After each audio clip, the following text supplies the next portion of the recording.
everyone, welcome back to But Why Though Reviews. Today we are going back to the Spider-Verse with Spider-Man Across the Spider-Verse. As always, I'm your host, Kate, editor-in-chief of But Why Though, and the lead film person over there. And I'm here with Swara. Hello. I am extremely excited to discuss this. It's not like you like Spider-Man or anything. You wouldn't No, you not wouldn't at have all. I've happened to never have said had a podcast about Spider-Man or anything. No, not at all. Yeah, just casual. Yeah, I'd not been obsessed with this character since I was 5 years old. Not at all. There's totally not a Funko in that background from Spider-Man. 2 Funkos, yes. Okay, so that being said, we're going to start off like we always do. Spider-Man Across the Spider-Verse. In Spider-Man Across the Spider-Verse, Miles Morales returns for the next chapter of the Oscar-winning Spider-Verse saga, where he is faced with unforeseen challenges as Spider people clash on how to face new threats, and he must redefine what it means to be a hero. This film is directed by Joaquim Dos Santos, Kent Powers, Justin K. Thompson, and written by Phil Lord, Christopher Miller, and David Callahan. Swara, get us going. What were your expectations? Into the Spider-Verse is one of my favorite films of all time. I think it's another masterpiece. I knew I was going to enjoy it the first time I went to watch that 2018 film, and I just watch it again and again, the more I love it. So I was expecting to love its sequel, especially judging from the trailers, judging from the bits and pieces we were getting. I went in with measured expectations. I didn't want to try to overhype myself. I was expecting something at least as good as the first film because it had already set the standard. And we will discuss just how good the second one reached up to that, if at all. Same. I have kind of waxed and waned on my love of Miles, and a lot of it is just because I don't like that he hasn't been written by an Afro-Latino yet, which I still think is a fact as of today, which is I think he was written in one Marvel Voices one-off, and that was it. Just okay. That. A singular one shot within an anthology. Thank you, Marvel. That being said, what I saw in Into the Spider-Verse reminded me of what this character can be when his identity is embraced and when he is differentiated against Peter Parker instead of being kind of the clone that Bendis did when he first wrote him. And so I think what Into the Spider-Verse did was it did a lot of work to reset my love of Miles, but also like Western animation is not that great. And a lot of that is because of what Pixar and Disney has kind of done to the 2D animation space. And Into the Spider-Verse was that new pinnacle for Western animation for me. It was done in a way that showed a reverence to the 2D medium while also showing a reverence to the comics. And so when I came into the Across the Spider-Verse, I was like, okay, cool, I'm gonna get more of the same. Like, that's what I thought. I was like, I didn't think it was gonna be better. I was like, that's hard to top. Like, I'm gonna get more of the same. It'll be good. I'm gonna just say it right now. It was better. I think it was better in like Same. a multitude of ways. There is something to be said for the talent of animators who can use 2D, stop motion, 3D, and live action rendering all within one sequence. Oh my God. And so have it not feel like chaos, but instead like everything is playing together for a larger narrative. And I think that from every person who shaded a cell to every person who worked on a background to environment art to character art to just the love that they put into crafting the lettering of sound effects, there isn't a single animator on this team that doesn't deserve the loudest of applauses for what it's done to this medium.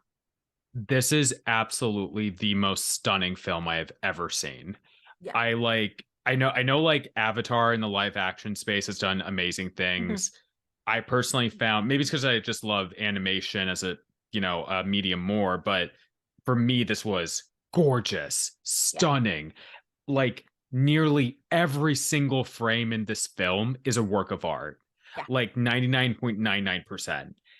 I was just like amazed to see like it was art. It was pure art, pure expression, like you said, of these cells, of this use of color, the use of light, the use of shadows, There was an the use. understanding that that an emotion from a story isn't just from the Yes. dialogue, isn't just from Yes. the character. It is from your it is from your palette and what you choose to what you do in the background. There's this beautiful scene, and I'm so sorry to cut you off, but what you're saying, No, it go like ahead. Go ahead. I saw it perfect. There's a scene with Gwen and her dad, and Oh, it so starts good. where the So good. background it turns to almost like an oil painting, and it's dark and heavy because she's expecting the worst, and then when it doesn't happen, it becomes light and pastel, and there is just an understanding of space and design and color theory. Like Yes. I Yes. mm, It's so good. I I don't even know what else to say. Like it was I was floored. I sat there and I was floored. Same.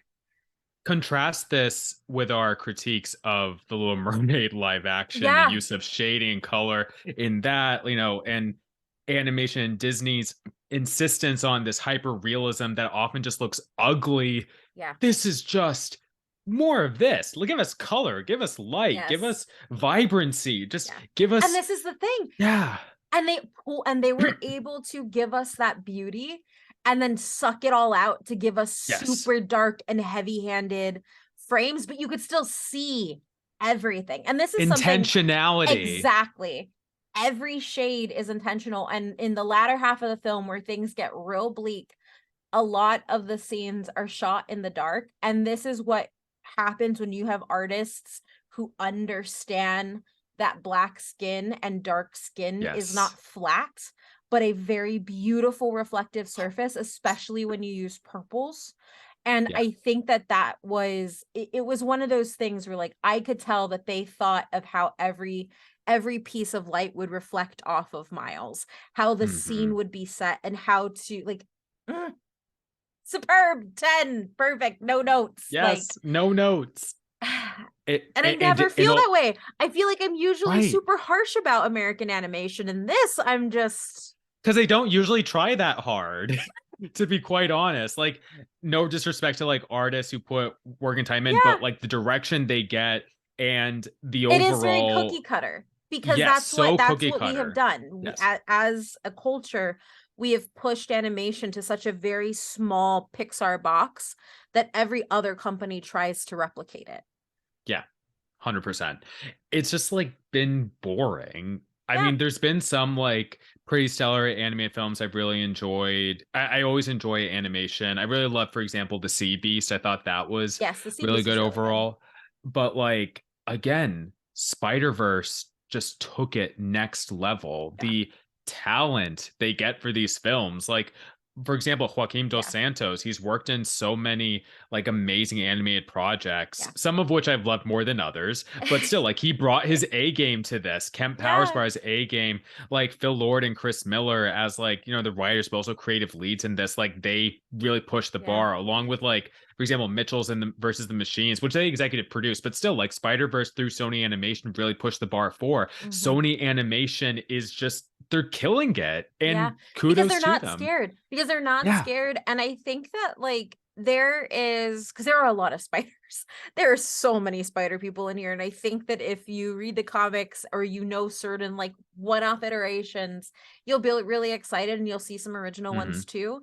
But I think what's really cool is even in those moments, it's not about the Easter eggs. Like, everything Right. is in service to the story, and they're Yes. there, but So every good. scene is like I feel like if you take every frame, it's been meticulously thought of. And I guess thoughtful is the key word. Everything is thoughtful and Yeah. everything serves the narrative in a way that I'm blown away because it's a loud film. There's so much going Yeah. on. It's erratic in spots, but I don't say that to take it away. Like it somehow takes that erratic nature and that almost Hmm. chaotic nature of switching of the style, but it streamlines it in a way that it never feels too much. And I think that that is a very hard Yes. thing to pull off, and very few can actually do that. The only other studio Mhm. I can think that can pull off multiple animation styles in one setting is probably Science Saru out of Japan. Mhm. Um, but yeah, that's And ugh, and the art style, you mentioned it with Gwen's universe, but in each of the Spider Verses, oh my god, Mombatin, beautiful, like Mumbaten was gorgeous. amazing. Yeah. Spider Hobie Punk? Brown. Yes. Oh my Love it. gosh. So good. And I just like there's so much else we could say about this film, but then we'd like delve into spoilers, like you're just talking about Yeah. the art, because there's so much in there. And like you said, everything is in service of the story.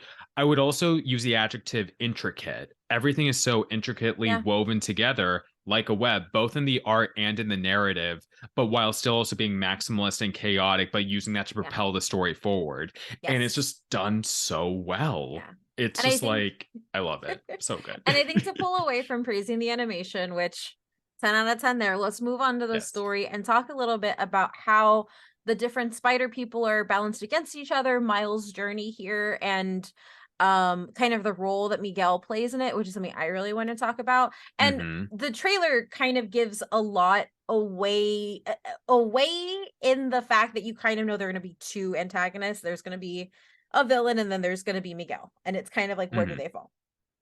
Right. So Swara, what do you think about the overall narrative? Who were your favorite characters, and how do you think they brought them all together? And do you think they did a good job of bringing them all together? I really think they did a fantastic job of bringing them all together. I watched like an interview with Phil Lord and Chris Miller on Collider, and they said like we chose characters not simply for Easter eggs, just for the intentionality of the story. Like, are they going to Yeah, push the story forward? And love that.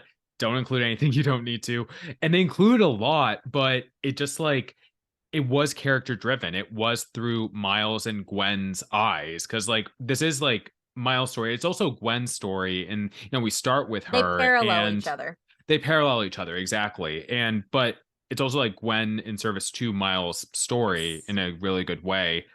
And yeah, everything centers around Miles, just like it did. The first film was his start, relatively optimistic and hopeful. This is like quote unquote darker middle chapter sort of thing, Mhm. again, without giving too much It's away. It, adolescence. it's It's the adolescence, uncertainty yeah, of adolescence. That's what it is. 100%. And in terms of like, I think they use the characters well. And in terms of like my favorites, I love a lot of them for different reasons. But I think I gotta say, like, my stand was Hobie Brown, Spider Punk. He Just was like good. so good. Daniel Kaluuya did an amazing job voicing him. I loved his art style. And just like you just smile every time he's on screen. And just like, he's this I would say like he's a perfect adaptation from the comics. He's this anarchist who like wants to destroy the establishment. And it just like it fit so well in the way they used him. And he Yeah. was funny, but also like just intriguing, just a delight to watch. He was definitely like my favorite. I also loved Pavatir Prabhakar, Spider-Man India. Love to see some South Asian representation in there. I thought in his universe, Mumbatsan was really great. Really liked Issa Oh, Rae's so Karan, is it Spider-Woman. his name Karan Sunny? Is that his name? Yes, Karan Yeah. Sona. Yeah. Oh my God. He's So such a good good. voice. I mean, I like him when he's in Absolutely. other stuff, but like he's a very good voice actor. You know where I know him from? He was a taxi driver in Deadpool. Yep, that's where I knew him Yes. from. Yep. I still think the Chai Chai bit is like literally So good. it's one of the best things I have seen. 100%. In Kurdish, we also say chai, that means tea and non bread. So it's always annoyed me hearing chai tea or non bread. I'm like, yes, this is representation right here. But so good. So good. I love all the spider people. I did a whole podcast on them. And like, I don't know. I just there's so much we can say. I could talk for like there could be like a mini podcast series all about this movie, Yeah. because there's so much Because to dive and into. I think that that's like a really good way to really kind of explore what they're able to do with the script. And it's a fairly long movie. It's over 2 hours. But even within that, like the entire team of spider people that surround Miles as kind of his net, they're very well developed. you understand who they are, you understand their motivations, and you understand how they connect to a larger picture.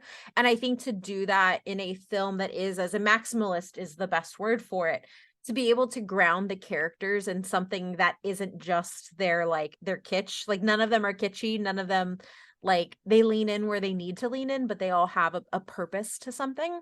Yes, I think for exactly. me, I really love what they did with Miguel. I know some Oh, people so were good.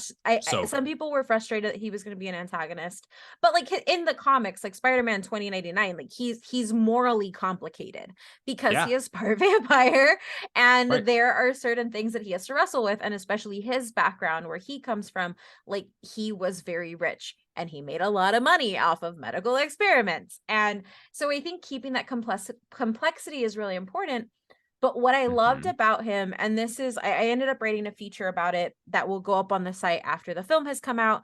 And I mentioned it very like lightly in my review.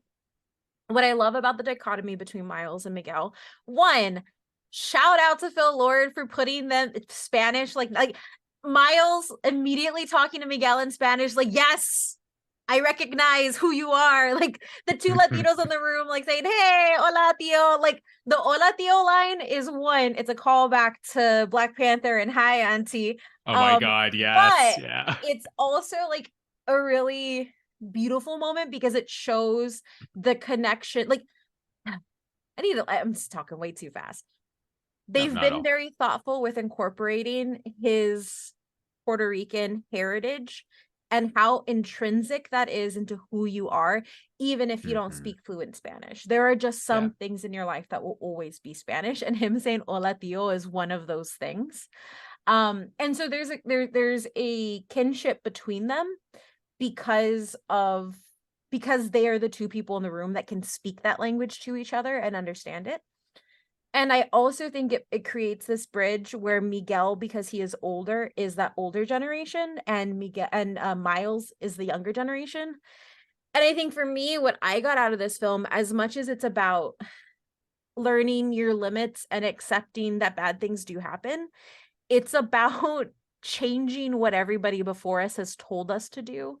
We don't Mhm. always have to endure the pain. We don't always have to endure the trauma. We don't have to always be resilient. Sometimes we can stop and we can break that cycle. Mhm. And so when I saw Miguel and when I saw the rest of the spider people there, and I don't want to get too far into spoilers or anything, but there is an overwhelming understanding that to be a spider person, you have to experience great loss. And without that great loss, you can't be a spider person. And we see it very clearly in the trailer where Miles is like, no, I can save everyone. And I know some people may say it's a stretch, but there are a lot of people in different marginalized communities that once you have made it to the other side of a lot of the trauma that you've been put in through by different systems, a lot of people close the door behind them because they think everybody else should have to walk through that fire. Mhm. That is what Mhm. makes us who we are. And so when I see these two Latinos talking to each other and meeting at different points, I see Miguel as somebody who is not inherently bad, but just has a misunderstanding about what it takes to be at the end. And I see Mhm. Miles, the new generation, coming in and saying, we don't have to do that. We don't have to endure the pain. We can try to stop it and we can break the cycle that we're all stuck in. And so I think that that is a really powerful message. I don't know if that's what Phil Lord and company intended, but that's what I took out of it, because I've had those conversations with my mom where my mom has gotten mad at me for quitting certain things because you should have just dealt with it. It's like, well, no, Mhm. I didn't have to Yeah. deal with it. Like sometimes walking away is doing something for yourself and valuing yourself. Anyway, that was a very long spiel, but my favorite is Miguel with Miles and how those two work off each other, because it is a intricate piece to the superhero narrative, but it is a Mhm. very intimate piece of their character narratives that I think was expertly done. That was extremely well put. Thank you, Kay, and I can't wait to read your feature on it. I presume that's what it's gonna be about. And I think what I love about this film especially, we've discussed this before on the But Why Though podcast regarding superhero stories and how they're so often redundant, how, Yeah, they're just like more of the same. This breaks the mold. it This does. is just like, this is a drama. This is superhero drama. It's these high powered people in a way. And I say this in a positive because like I wasn't as high on this film as you were, but this reminds me of the MCU Civil War, but better. Like in that, right? Oh, Right? And like this is like a real grounded drama between these people who disagree on how to go about how to be a hero, but it feels more personal for me. Like, and I yeah, think we've discussed this before so much in the MCU. The only one with a good arc in the MCU is Tony Stark, yeah, in yeah. general. like, but no, here everyone has a great arc because again, there's thought and intentionality put into every single one of these spider people. like they've done the work. And I think it's just like you feel the emotional stakes. You feel the strife between them. You feel exactly what you're talking about between Miguel and Miles. Miguel, he might be an antagonist, but he's not a villain. He's Exactly. like genuinely trying to protect the world, protect the universe, and Miles disagrees with him. And again, you just like look the way they're going about it, like you just feel so compelled by Yeah. all of it. You're as an audience member, you just want it. It's sort of like the gif from Mean Girls, like, can't we all just get along? But Yes. like, but like you're still so glued to the screen, you want this resolution. And I don't think other reviewers have said this. This does end on a cliffhanger. It does. We're not going to say what it Yeah. is, This is the but it's first just cliffhanger I wasn't mad at. right, right.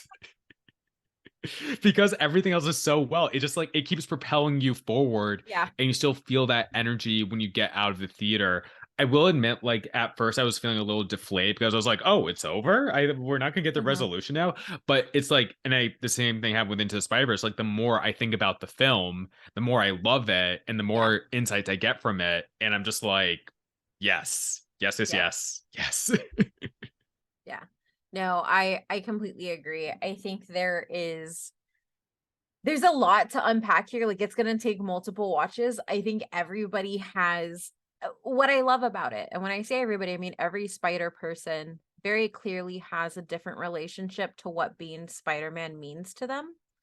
And I think that that's driven by who they lost to get to that point, but it's also driven by who they have around them.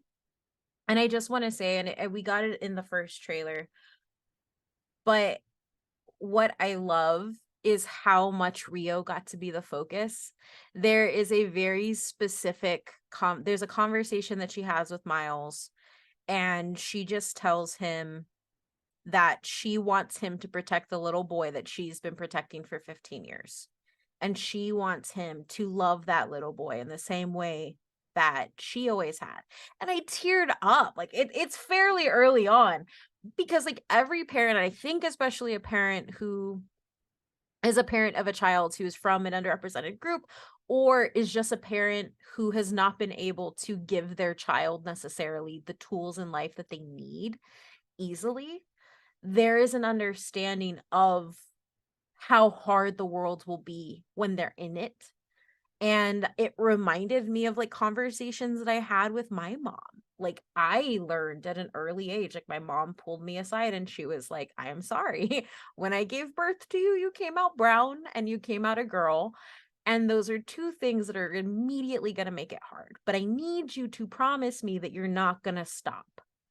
And I think that there are a lot of us who have had those conversations with our parents, and it was such a beautiful moment because prior to that, she does the parent guilt thing where she's like, just think about what your grandparents did to get you here.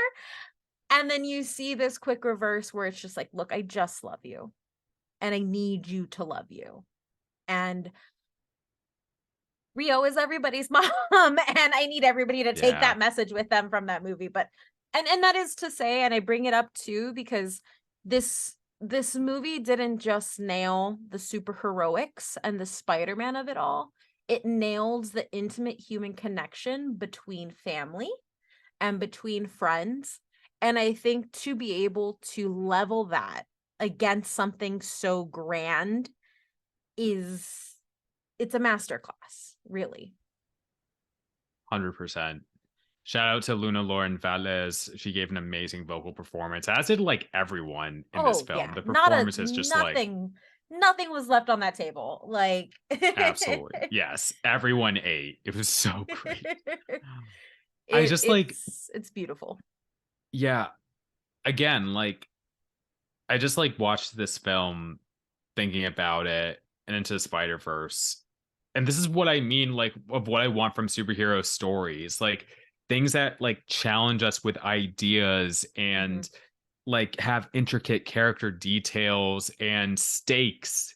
With Yeah, this, so many of the stakes have just been lost from yeah. most superhero things coming out, as we've discussed before. And I can't wait for Beyond the Spider-Verse. I hope it like maintains the level of Do we quality and have a animation and year when story. that's coming out It's yet? gonna come out March 2024 at the current moment. Ugh. It's fine. That's sooner than I Less than a thought. year. That's Yes, sooner than I yes. thought. You'll just be watching Across the Spider-Verse again. Yeah. Um, but yeah, it's just like, oh, and I also gotta say, I think that this film gave such a compelling case for why Spider-Man or a Spider Person works best as a solo character, Yeah. sep- Yeah. separate You're from not Marvel wrong. Universe. I just like Yeah. it. It could partially be like, me being so over the MCU in general, but like the way, or at least in which they've used these character connections like in the movies in the MCU Yeah. has just been, it's been a drag, it's been drab, it's been like changing characters' entire core attributes so they fit in Yeah. with other characters. And I'm just like, no, the Spider-Man in general has almost always been like somewhat of a solo character. Even in his Yeah. animated series, like he'd only occasionally tag with other Yeah. superheroes. And it's like those moments when they tag together, it would be special, you know? Yeah. But instead of it being like all the time, with like here having like a mentor here and a mentor there, Yeah. I gotta say, I've also like gotten like way more down on like the first two of the MCU Spider-Man films. I love them when they came out at the time, but the more more I think about them, the more I'm like, You know how I feel oh, about them. yes, yes, exactly. I'm getting there too. And it's just like it the way they've gone about it in the MCU, they've Yeah. erased so many of the stakes. It was only No Way Home that was able to get them back. Yeah. But Because it again, brought it that back to required center. They exactly, reset him to where he should have been when they first introduced the exactly, character. And because I do 1000%. I think that there are some things that are inherently important to certain characters. And I think for Spider-Man, I do think loss is a part of that. I think what this movie tackles is how easy it is for other people to diminish one loss because it wasn't a specific one, because Miles hasn't lost nothing. He lost his uncle. He's still grieving his uncle. And but there's an expectation to lose more. And I think when we look at each of the Spider-Men, when you have them do their little voiceover, which I still really love, they're the one singular Spider-Man and they really suck at having a dating life. And they're always like, they're looking for a place to fit in because they don't. And I think that like each of those pieces, I think that those do build a very specific type of hero. And I think that when you have a hero that is alone, they push towards that feeling of connection, which lets the stories and their villains be a lot different. And I think that that's why a lot of the Peter stories and a lot of the villains that I do like are things like Doc Ock or Killer not Killer Croc, but the Professor The Lizard. the Lizard Man. Yeah. Yeah, Like, but it's because these are people that he was close to and then he loses them and he has to fight them and he has to see those differences. And I think that that's really the team on Across the Spider-Verse understands Spider-Man as not just a character, but as a mythos. Like they understand what that story is in a way that the MCU has never understood. exactly. And the So, MCU just stripped like those core parts to fit in with yeah. their wider narrative.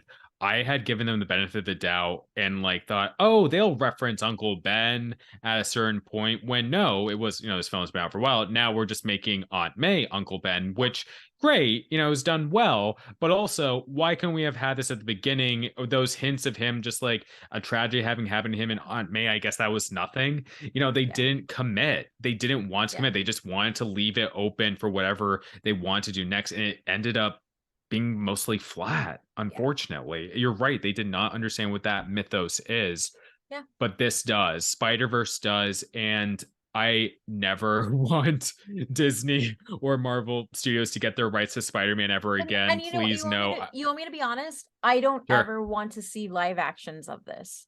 I don't. sure, absolutely. Because I think that there is a heart and beauty that you can only bring, and an absurdity that you can only bring in animation that does not translate in live action. And I do not think every character needs to be in live action.